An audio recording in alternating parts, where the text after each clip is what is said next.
which is pretty cool sometimes. But we're in the business to make the cash flow, not to get the property. I want to be very clear. We've never had to foreclose on somebody, but we would, and it would be very profitable for us.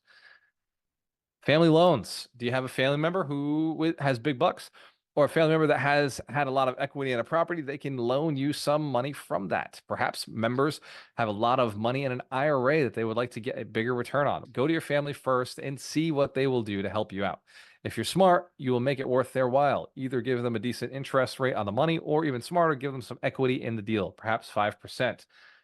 My mom, she actually didn't even bring money to the deal. She just gave me her credit. She ended up purchasing a house, her credit, because my credit was shot. And so she ended up, I brought the money, but she purchased the house in her name. And then later on, I transferred title over to my LLC.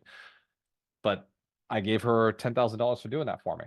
That helped me get credit in a time where I needed credit to close on a property. So money and credit are also things you could have your family help you out with.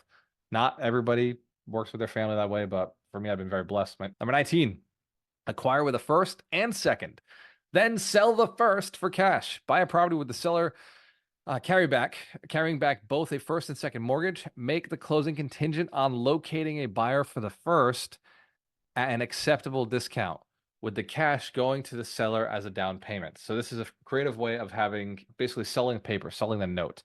So you'd have the seller finance both the first and the second mortgage, and then you would go and sell that first mortgage to another lender, to somebody else who's going to carry that note at a profit.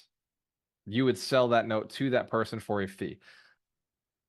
To explain this, we investors like cash flow. In fact, I have sold some of my notes in the past. I had a note where I was making 15% interest on it. Let me explain this one. Yeah, okay. I had a note that I facilitated for somebody else.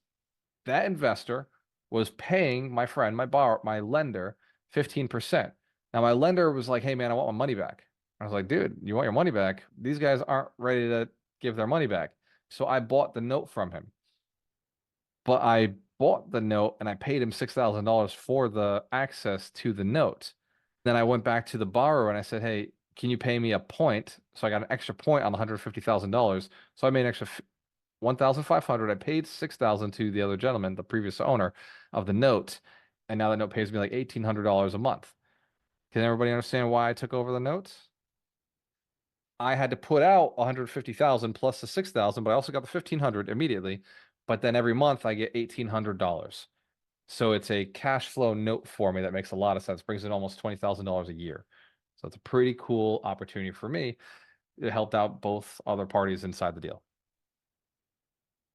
You can actually make a profit selling that loan to somebody else and use that as a down payment on the next property.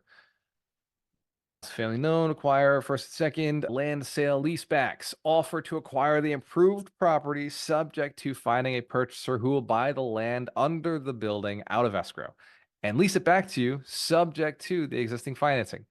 Cash from the land sale can go to the seller as a down payment. You get depreciation on the improvements, and you get to also deduct the lease payments. So what you're doing is splitting up the land and the building, splitting up the ownership, and using that sale of the land itself, the wholesale of the land, as a down payment to the seller. So this is a closing that happens at the same exact time. Does that make sense? All right. You got a property and land. You got the building and land. So you put the both under agreement, and then you go and sell the land to somebody else.